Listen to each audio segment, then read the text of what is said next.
Come on in. Welcome. Welcome to Columbia Dance. Nice to see you all.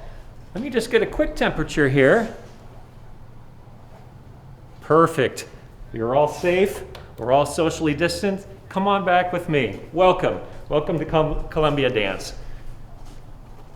My name's Larry Moore, and I have the pleasure of being the president of the Board of Trustees for Columbia Dance. I want to welcome you into the studio tonight and joining us for the event this evening, First Glimpse. And we hope to give you that this evening. We hope this to be a glimpse of what goes into a production, what's behind the scenes at Columbia Dance, and then also what leads up to a wonderful production that you'll eventually see. So, while many of you may know Columbia Dance, there are others in the audience who don't. So let me just tell you a little bit about Columbia Dance. We've been a nonprofit organization in the Vancouver area for the past 30 years. So one of our founders and our prior executive director, Jan Asai, and our former artistic director, Jan Hurst, did an amazing job of transforming this building that you see here from an auto body shop into a first-class dance facility. Columbia Dance has been in this building since 2006, and we had the privilege and honor to actually purchase and become owners of this building in 2019, December. And so it's now a place that we can call home, a permanent home for Columbia Dance and for the hundreds of dancers that come here, everywhere from age 3 on up to adult. So, here at Columbia Dance, our mission is to teach not only life-enhancing activity of dance, but also to provide dance classes that teach the technical and the artistic lessons, but more so impart life lessons to our dancers. We like to say here at Columbia Dance that our goal is to train good dancers and to shape good people. So we are truly in the business of mentoring youth and empowering them through the art form of dance. Come back with me into the studio. Today is a truly momentous occasion because we will be, for the first time, being able to perform live. The dancers haven't had the opportunity to perform in front of a live audience like yourselves for the past year. So, as we prepare for this evening's event, I want to encourage you to enjoy this special presentation. I also want you to note, though, that we are here tonight to raise some money for Columbia Dance. We are a nonprofit organization, and tuition from classes only covers a portion of our expenses. We do run a tight ship. We have low overhead, thanks to the many volunteers that we have, but we do rely on donations from folks like you to help us pay our incredible faculty, to do outreach events in the community, to stage high-caliber productions, and also to pay for scholarships. And in fact, we believe so strongly in our scholarship program that we feel that any student who wants to dance should have the opportunity to dance regardless of their means. So tonight, our goal is to raise $50,000 for Columbia Dance. May sound like a lofty goal, but we know that there are many family and friends who have been very generous donors over the years for Columbia Dance, and we hope you will join us for that this evening. We've made it quite easy for you to donate. You will notice that whether you're looking at us from Facebook or from GiveButter, there will be a donate button on your screen. So we encourage you to settle in, enjoy the evening, enjoy the performance, but keep that mouse and that keyboard close by. If you see something or you hear something that moves you, click donate. I would encourage you to do that. So, it's now my pleasure to introduce to you our director, Becky Moore. Becky has been with us since the summer of 2019, and she's not only brought a vision of excellence in dance instruction to Columbia Dance, but she has been very important in building community relationships in the Vancouver and Clark County area, and also helping us weather the storm through this pandemic. In fact, it was Becky who introduced virtual classes very soon after the shutdown so that our students could keep dancing, but also so they could keep connected to their community here at Columbia Dance. So, what we're going to do next is we're going to start our first glimpse by giving you a sense of where any good ballet class starts, and that is at the ballet bar. Thank you so much, Larry. Welcome, welcome to our beautiful studio in the heart of Vancouver. I want to let you know who I've got with me today. I'm Becky Moore, the director here. I have with me Laura Branfield, one of our senior faculty members, and also an alumna of Columbia Dance. I also want to mention behind the camera, I have Sam Hobbs from Pushfold. We are really lucky. There's a beautiful contemporary company called Pushfold that rents our space, and they happen to have video equipment and volunteered to bring this caliber of videography to our event tonight. So we're very thankful about that. Most importantly, I have a lot of amazing students behind me. I have our level 3 dancers. These dancers in their lovely purple leotards, and Mr. Clark over here in his men's uniform, they are ranging in age from 8 to 11, and they dance twice a week for an average of 3.5, 4 hours a week. I've got Leah, I've got Natalie, I've got Emma, I'm gonna go over here, I've got Clark, and I saved Addison for last because it's her birthday. Addison just is turning 10 years old today. At right about now, she said 4:07 is her actual birth time. So happy birthday to Addison. I've also got our company dancers. This is our advanced group of dancers. This group in the room today is between the age of 14 and 16, and they usually train 4 to 5 days a week, coming for 3 hours a day. Very, very dedicated to their craft.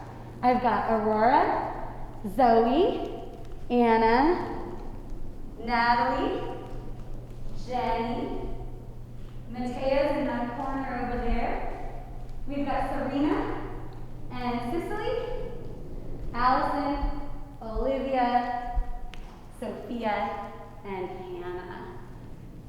I wanted to take the time to call out their names because we know that they've got grandparents and aunts and uncles watching, and with the mask covering half the face, we want to make sure you know who you're looking at. So like Larry said, we are here starting at the bar. This is where every ballet class starts. And some people might think it's because that's how you warm up. Well, it is. This is how we warm up our brains and our bodies. But it's so much more than that. The bar is really where these dancers hone their craft, where they work on the details to reach the goals that they have set for themselves. It's a very incremental, slow-moving way that they get to what they want to achieve in the end. It's really a beautiful process, and that's what today is about, is giving you a little glimpse into the process. So we're going to get going, and we're going to start and have both groups dance together for their pliés. Plié means to bend. You're going to learn a little bit about plié later on. And so ladies, let's take position, and Mr. Clark, and let's do our pliés.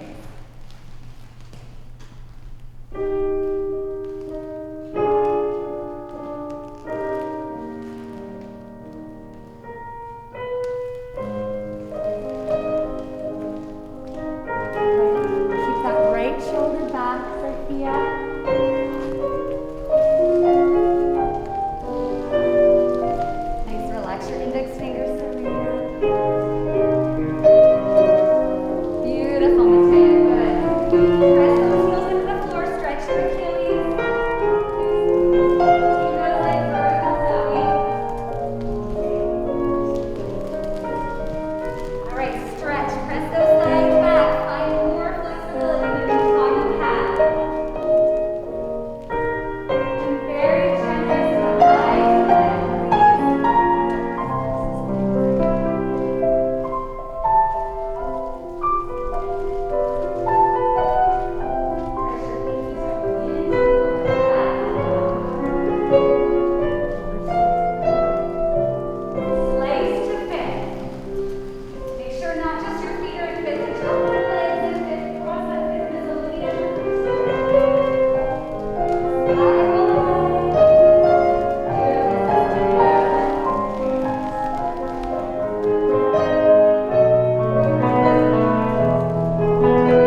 Good.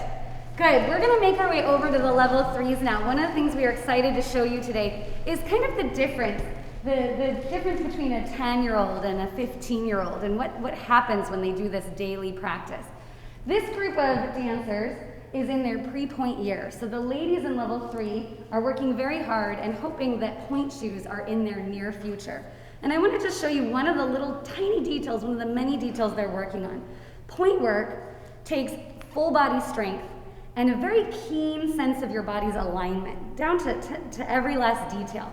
So when one is standing on point, their leg has to be totally aligned. One little flip of the ankle is the difference between a beautiful sailing double pirouette and a sprained ankle. So they're working very hard to be ready for point shoes so that they can go on safely and successfully. So we're going to use Leah here. Leah's going to take first position.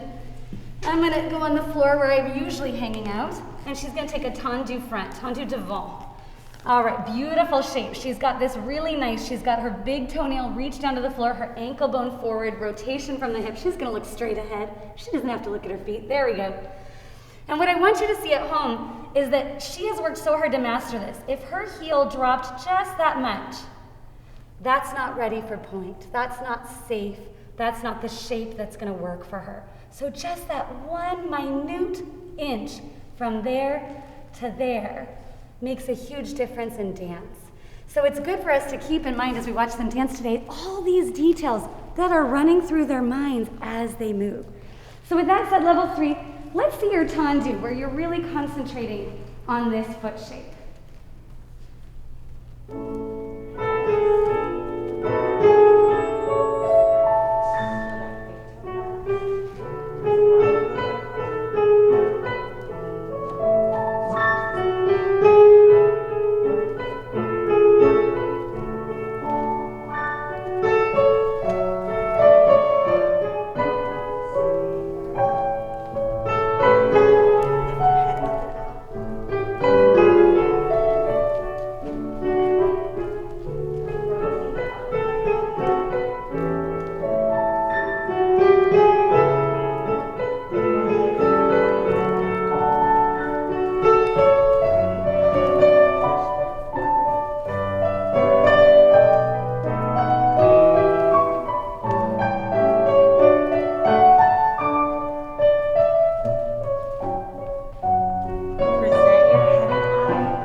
Repetition is a key part of taking these details out of that intense brain thinking and building muscle memory that they can rely on as they progress through their training.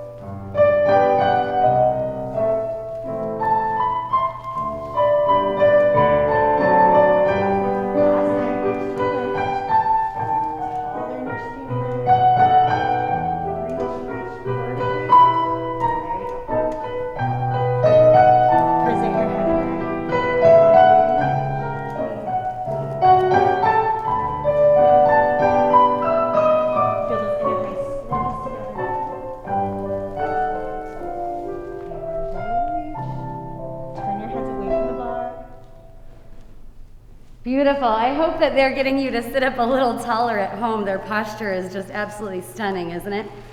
We're now going to move over to the company dancers doing a very similar movement. You just saw level 3 do tendu, and you saw them do coup de pied. You're going to see both of those shapes in the company girls. You're just going to see that their patterns are a little bit more complicated, and the tempo is much faster.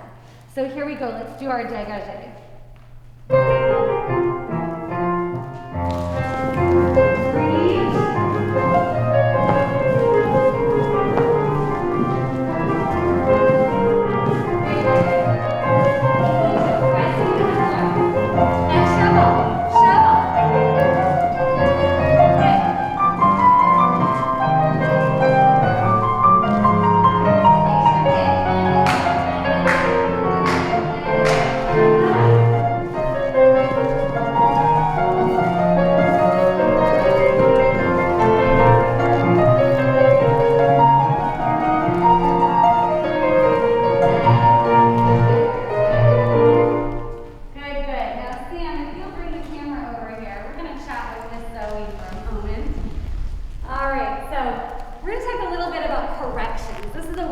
a lot in ballet. We work under the auspices that perfection does not exist and that we are lifelong learners. We are always continually trying to get one step closer to what we would like our dancing to be. So the teachers are often giving corrections, and we work from a very young age to help the kids understand that this is not a bad thing. This is a good thing. This is helping you reach your goal. So Zoe, what is the correction that you've been working on this year? I've been focusing on the shapes of my hands and fingers. So show me the shape that you want your hand to have, and show me the shape that your hand often does when you're not fussing with it, right?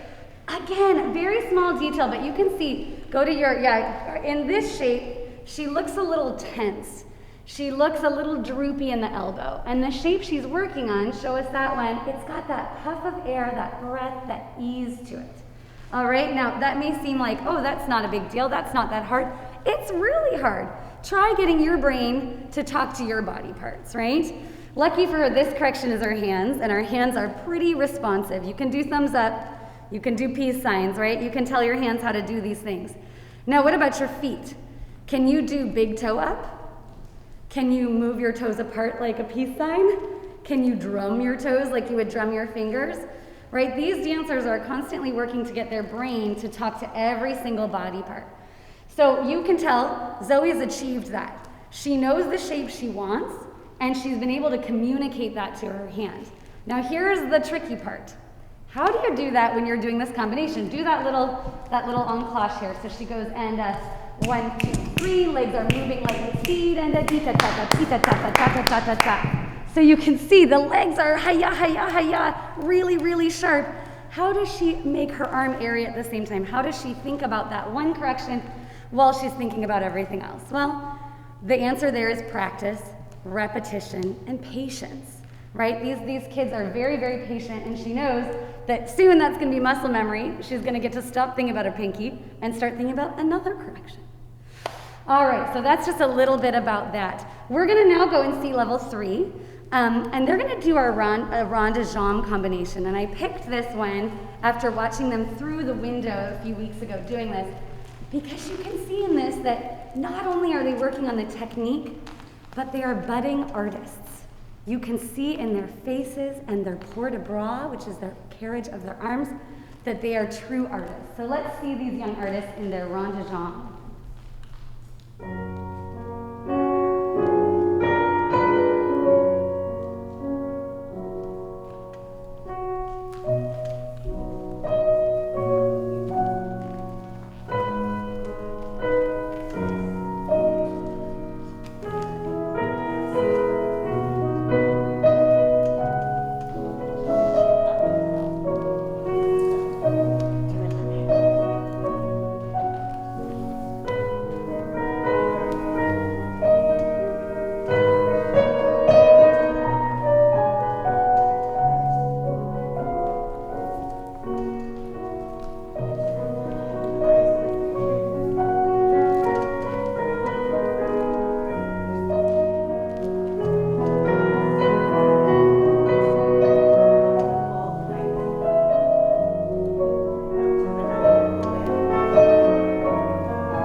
Such detail to musicality, using their necks, using their fingers, really embracing the art alongside the athleticism, right? Let's go and see the company dancers do their rond de jambes for a glimpse into the future of these level 3s.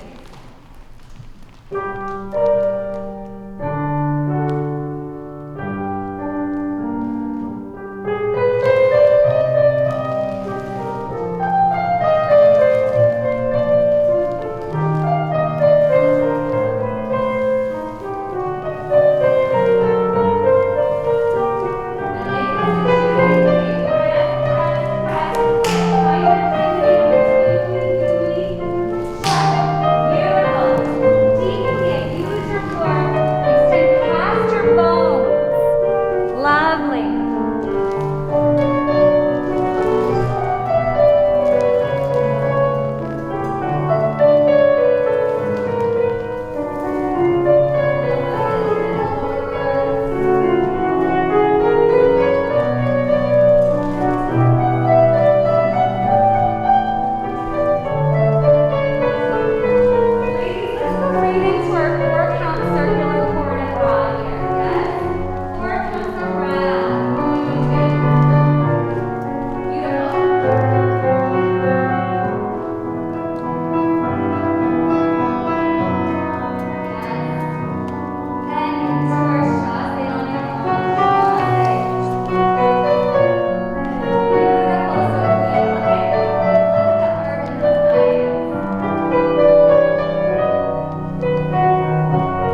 All right, so we've seen technique, we've seen artistry. I want to show you some strength and stamina. So we're going to go through some grand battements with each group, right? These dancers have to be very strong to be able to sustain this kind of work on stage for an entire ballet. So level 3, let's see your grand battement.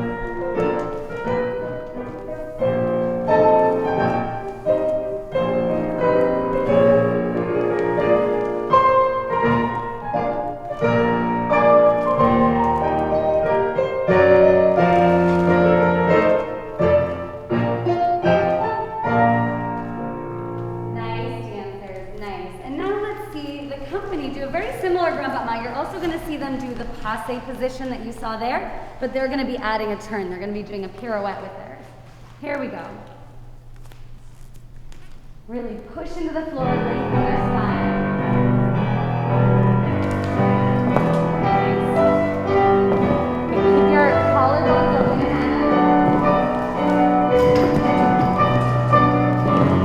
So troubleshoot, right? In that moment. Analyze the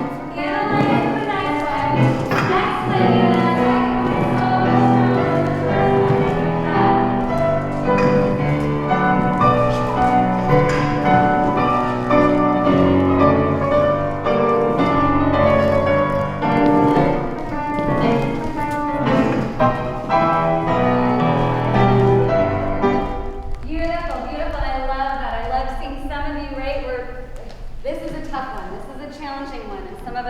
Excellent. And then the next one, we got it, because you're always thinking there is adjusting.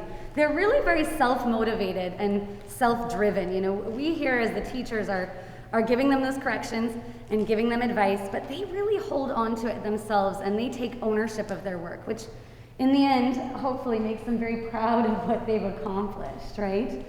So thank you so much for letting us see your bar work. We're gonna move on and go talk to some of our graduates. So if you'll come with me this way, you can imagine that the patience, perseverance, self-motivation, dedication, teamwork, all these things that they are working on a daily basis at Columbia Dance, and then that coupled with the mentorship they get in their home and at their schools, we end up with some pretty amazing graduating seniors. So we're gonna go meet our 3 graduates over here who are moving on after this year. We have Ainsley de Guzman and Ava Moore and Lily Siegel, who are going to chat with us here today. So Ainsley, let's start with you. Ainsley not only is dancing this year, but she's actually choreographing for Columbia Dance. She has created her own piece, which you're going to get to see in a few minutes. And I've invited Ainsley to talk a little bit about why she choreographed and what she got out of it. So Ainsley. So I choreographed a piece, and I've always sort of had an interest in choreography, and I was given an opportunity to choreograph on some pretty amazing dancers. So we got our cast of dancers, and it's really amazing because all of the girls who dance in our company all have the same teachers and we all have the same classes, and so it's really easy. We kind of speak the same language, so it's really easy to get what I want from those dancers and kind of get the technique and know what I'm gonna get with them. So I got my cast, and then for some of the rehearsals, I was sort of mentored by Carlin Hudson, one of our teachers, and she sort of guided me through the process and gave me some suggestions. And then I finished the piece, costumed it, and filmed it. Thank you, Ainsley, great. All right, we're gonna get to see that piece shortly. I wanna bring Lily over. Lily, it was bittersweet. We got a bonus year with Lily, which was incredible for us, but challenging for her. She graduated from high school in 2020 and was going to be off to college, only to find that college was gonna be all virtual and she was still gonna be here in Vancouver. And so she asked, can I train at Columbia Dance another year? To which we happily said yes. So I'm gonna let her explain why she made that decision. Yeah, so due to COVID, I obviously couldn't go away to college, which was something I was looking forward to. But I'm also super grateful because this has kind of been like kind of the bright side to the whole situation, because I get to stay here and dance with all of my best friends, and Columbia Dance has always been like a second home to me, and it's just such a positive place. I feel so comfortable here. So having COVID and kind of being stuck at home, being able to come here and kind of just leave that all out of the door is just, it's really nice. And I'm just so grateful that I have this community, and I didn't want to leave it if I didn't have to. So I'm very happy to be here and get to spend the extra year with my favorite people, and probably the best place I've ever been. So yeah, thank you. Thank you, Lily. Thank you. And then I'm going to bring up Ava Moore, and Ava is she's quite the academic, and she's very clear on where she's headed in life.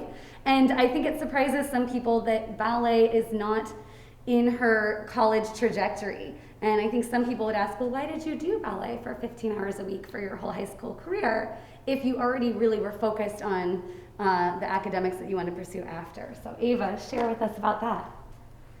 Yes, as Becky said, I am headed off to college in the fall, and I am planning to major in neuroscience on a pre-medical track, which obviously is quite a contrast to a dance major that some people might think that someone like me who's danced for 13 years would go on to pursue in college. But for me, dance was always a creative outlet rather than a potential career. And it was always a place where I could come and express myself artistically and connect with my friends and other people over a common interest. And through dance, I've learned how to be just incredibly dedicated to a craft, and how to work hard, even when everything doesn't go your way, but also how to be consistent and persistent, how to celebrate and enjoy when that hard work does pay off. Beautiful. Beautiful. All right, we're going to let those ladies go. They're going to transform. They really wanted to dress up today. This was you guys go. You got to go change into costume.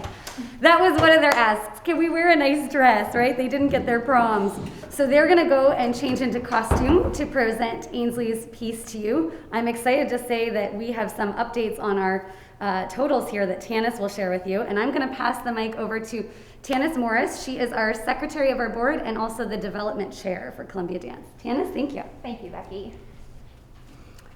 Hello. Well, I'm excited to tell all of you that currently we are at a total amount raised of $9,625, which is just fabulous. So thank you to all of you who've already so generously donated. As Becky said, my name is Tanis Morris, and I'm both a Columbia Dance parent and board member. We're just so glad you could be joining us today at this unprecedented event. We're so grateful that our dancers are getting the chance to perform, and we're grateful that they have that opportunity after such a year of being at home and separated from each other and from their audience. So thanks for joining and giving them this chance.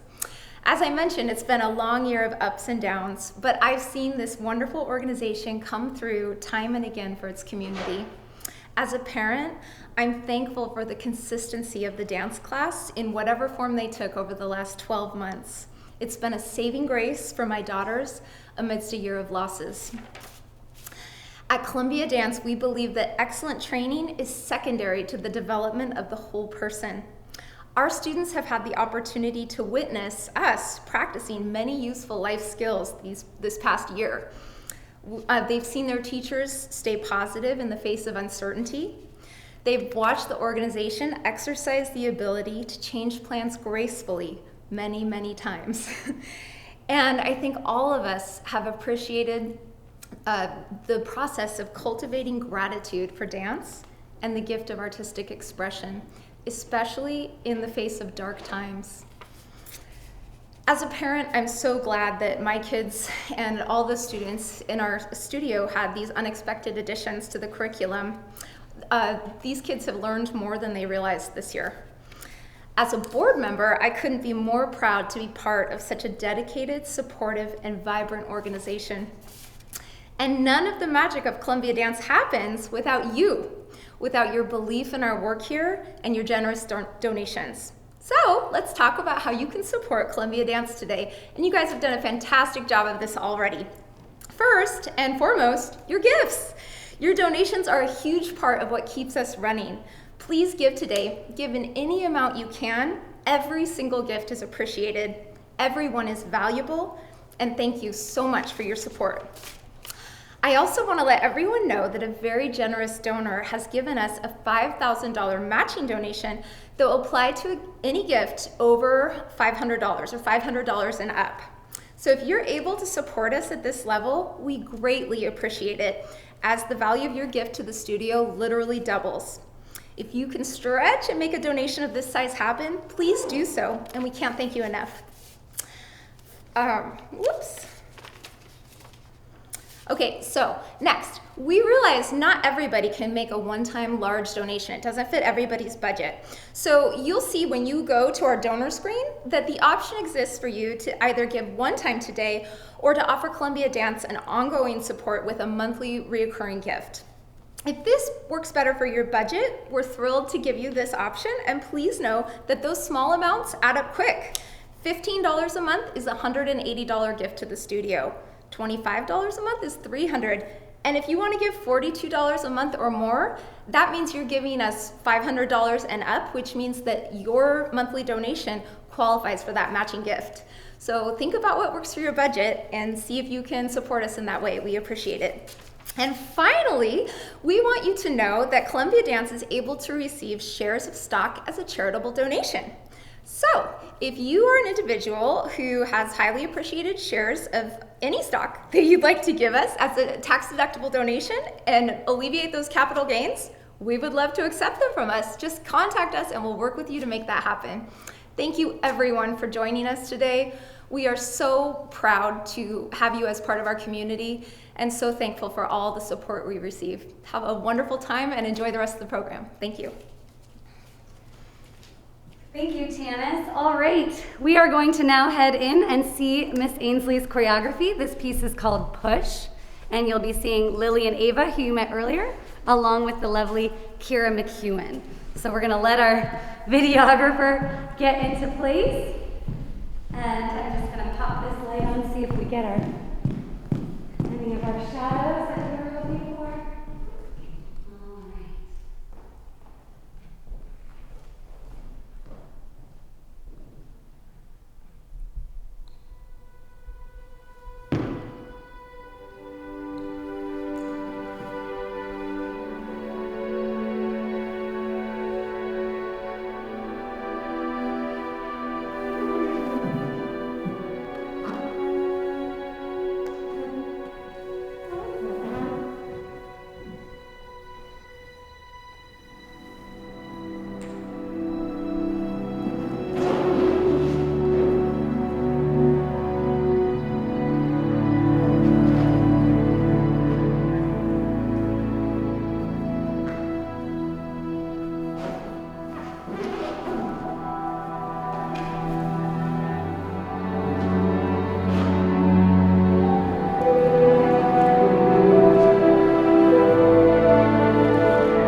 Oh, how I wish we could hear your applause. I'm sure you're applauding at home. Wasn't that spectacular? Thank you, ladies. Beautiful, beautiful work. We'll head out of here. We'll let you move on. So yes, you can see 17 years old and she created this piece. She chose the music, she created the steps, she rehearsed her dancers. What she didn't mention to you is that she was limited in her casting because we were in cohorts at that time. So that is her cohort of 5 dancers that she choreographed on. All right, so you've gotten to see us work at the bar and you've gotten to see a little piece of performance, but now we want you to field dance. So come on in, it's your turn to try some of this. We have in our big studio our junior company dancers. We have Zoe, raise your hand when I say your name, and Esther, and Nora, and Kaylee, Twee, Claire, and Hazel. And we have our faculty member, Riley, with them, and Riley's gonna get you up and moving a little bit. Take it away, Riley. I am super excited to be here tonight, and I'm really excited that my job is to get you up out of your chairs. So yeah, this is the interactive portion of the night, and to my students watching at home, this is your chance to be the teacher. You can help mom and dad, give them some corrections, make sure their technique is looking good. So we're gonna start keeping it really simple with the 2 most basic ballet steps out there, plie and tendu. In other words, bend and stretch, okay? So I'm gonna have my dancers, let's start in a first position. Okay, with my 3-year-olds, we like to refer to this as pizza feet because as you'll notice, we have these heels together, toes apart, and it kind of resembles a slice of pizza. I think it's safe to say that we're all pretty big fans of pizza around here, so we like to make it as big a slice as possible. So we're standing nice and tall, our shoulders are back, we're lifting through the tummy. And I think now we're ready to try our plie, yeah? So we're gonna go into a plie all together and just stay there. The knees are going wide apart and we're keeping those kneecaps right over our toes, okay? And stretch tall. Now Zoe, can you turn to the side for us so we can show the camera what it looks like when our ribs pop out? This is something we've been working on in class. Yeah, show them what not to do. So sometimes those ribs like to stick out or pop out. Can you show them how we think about closing the rib cage? Yeah, so that we find that really clean, nice, tall line. So let's do 4 plies, or how about 8? We might as well do 8. You can turn back to the center, and we're gonna show you 8 dummy plies. Arms in first position, and all together at home we go dummy plie, and stretch, plie, and stretch, plie, and stretch, plie, and stretch. How about 4 more? Plie, and stretch, plie, and stretch. 2 more. And plie, and stretch. Looking good. I love it. How'd that go at home? So now, let's see. Miss Twee, can you help us out with tendu? We're going to talk a little bit about it. So I'm going to jump down to the floor. Tendus start out with 3/4 point. And what we mean by that is that the heel lifts, the toes stay flat on the floor. And as she goes through her 3/4 point, she's going to point the foot completely into this beautiful tendu. Yeah, and close. Good. Let's do that one more time just so we can show everybody at home that 3/4 point. And push the toes to fully point that foot and close. Gorgeous. All right. So maybe all together, let's move our arms to second position. And we'll do 4 tendus on our right leg and 4 tendus on our left leg. And 5, 6, 7, 8, tendu. And close, tendu. And close, and 3, close, and 4. Other leg, tendu. And close, tendu. And close, tendu. And close, left one. And close, beautiful. All right, you can relax. So, I think they are ready to show you what this looks like when you put it all together. I think one of the cool things is that plie and tendu, if you look at every single professional ballet, they're full of them. You'll see them throughout. but this is something that even our 3- and 4-year-olds are learning how to do. So we're gonna see now that you know how to do plie and tendu all by yourself. They're gonna show you a petit allegro combination, little jumps, and what that looks like when we put it all together. So you can have a seat back on the couch and maybe see how many plies you can spot in this combination. So we're gonna do changement 1, 2, 3, 4, glissade, jeté, changement 1, 2, 3, 4, glissade, yeah, that's it. Here we go. And 5, 6, 7, 8.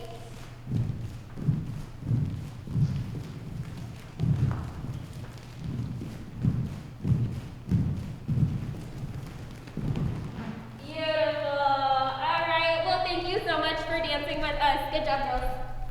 Thank you, Riley, and thank you, Junior Company. Great.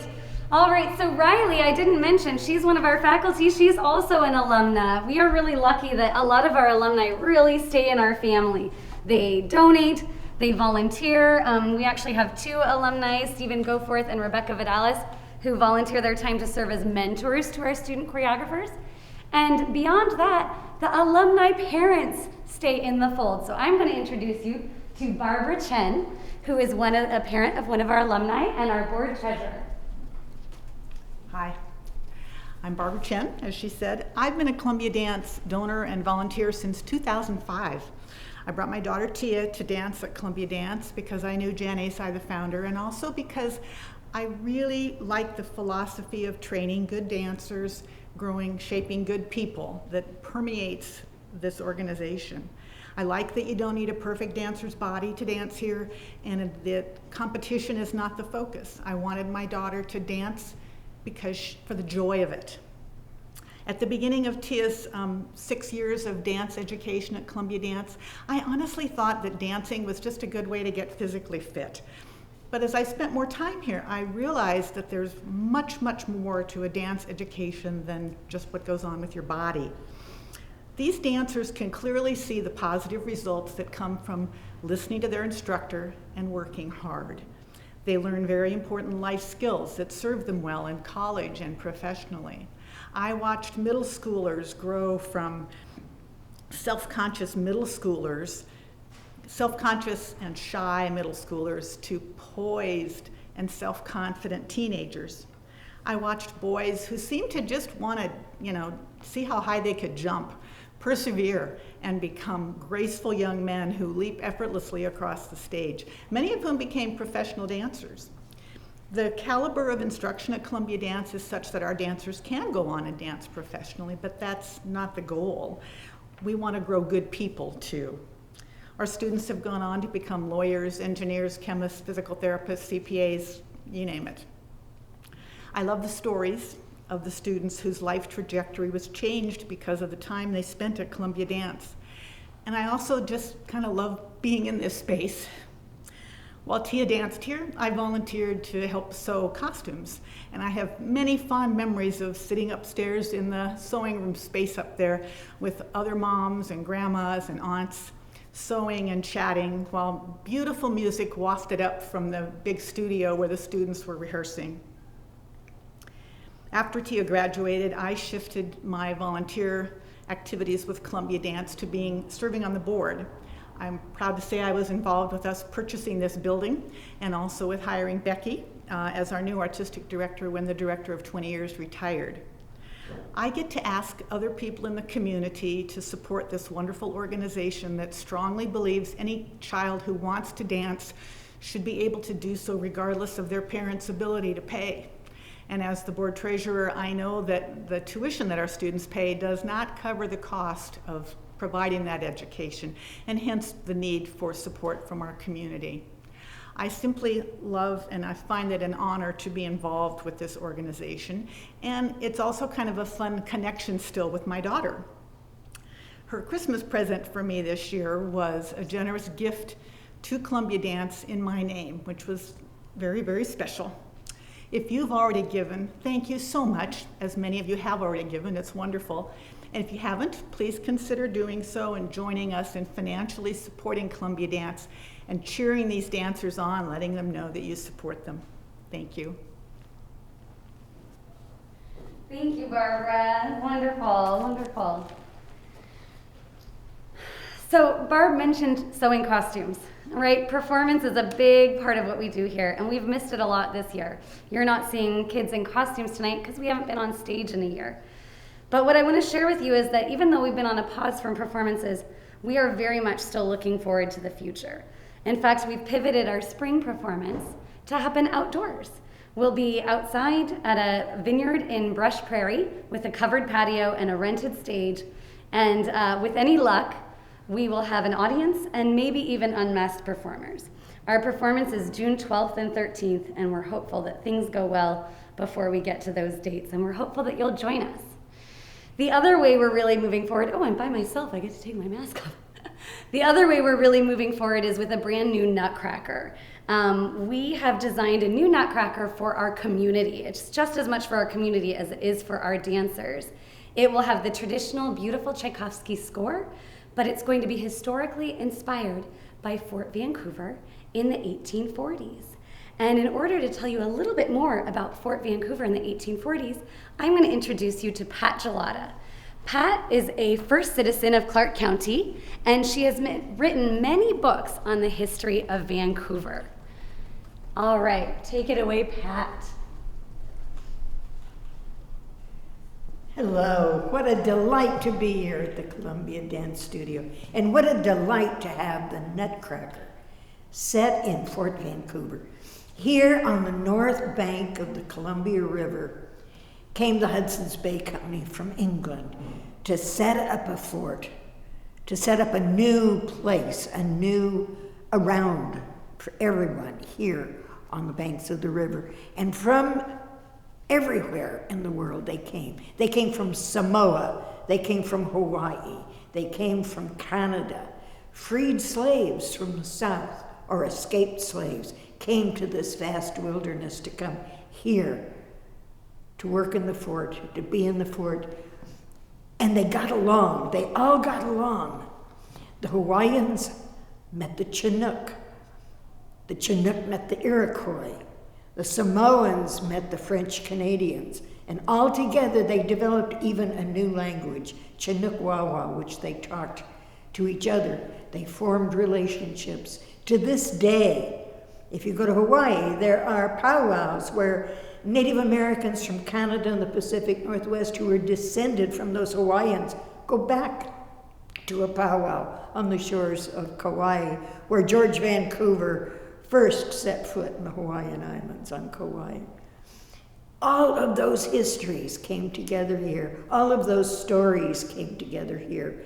And what a perfect place to draw on the stories of Dr. John McLaughlin, of Ilchi, the Native American Chinookian princess, who is called She Who Paddles Her Own Canoe. All of these people came together here. And from those stories, we can draw for the Nutcracker. It'll be a brilliant work. Thank you, Pat. Thank you. We are so excited to have this work. Costumes are being sewn as we speak, and we're fundraising for this new Nutcracker.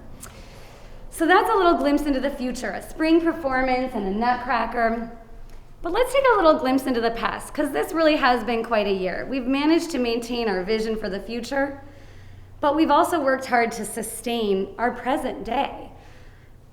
This date, holding this fundraiser on this date, is very poignant because it was a year ago that we closed our doors due to the pandemic. It was a year ago that I sat down with my students and said, I don't think we're going to be able to be in person for the next little while. What should we do? And it was the students that said, let's have a blog, let's have a live stream, let's stay connected. I need this community in my life. And so 2 days after we closed our doors, we launched a live stream. And a week after that, we had Zoom classes. We had 24 classes a week of synchronous learning just a week after we closed our doors. And I want to take a moment to share a video from that time period because it's really, really beautiful how our children reinvented themselves during this national and worldwide crisis. So here's a video for you to watch.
isn't it inspiring how they adapted to dancing at home? It was really incredible. That said, enough was enough, and when their schools really ramped up the virtual learning and they were sitting in front of the computer hours and hours a day, we felt compelled at Columbia Dance to try to get them back into the studios in a safe way. And so we launched our Pot of Sync program, which was putting the dancers into cohorts of 5 and wearing masks at all time with increased sanitation protocol and screenings. And we were able to bring them in to the studios, 5 kids at a time, starting last August. And I would love to have one of our students actually talk about what that meant to her. So here is Aurora Daniel.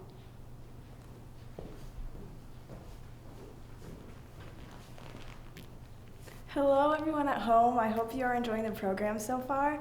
As Becky had mentioned, my name is Aurora Daniel and I am a current company member here at Columbia Dance.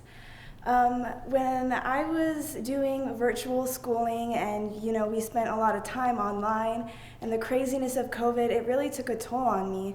And so when we got the news that we were able to be back in school, I was immediately overjoyed to be back in the studio. Now I'm able to see my longtime friends. I'm able to walk through these Columbia Dance doors, and I'm really able to just let go and let everything, and let all my stresses, my worries go.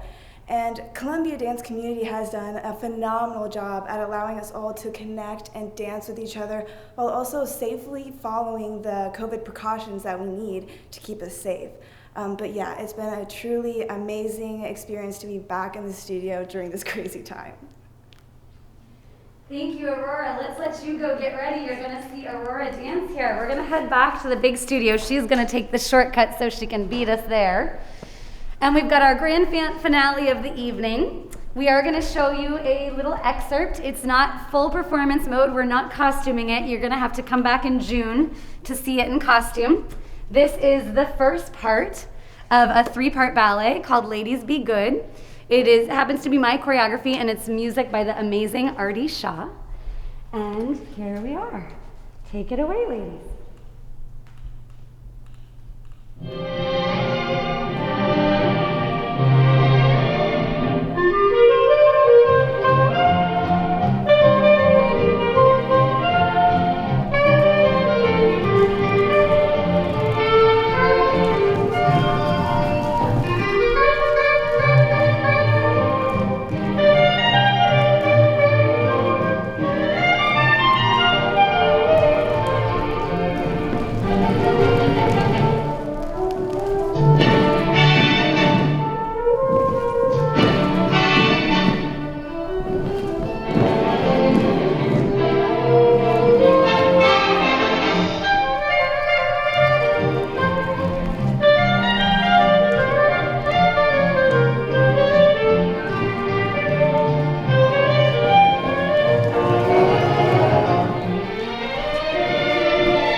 Take your bow, ladies. Yes, beautiful. Wow. Oh my goodness. Do they love an audience?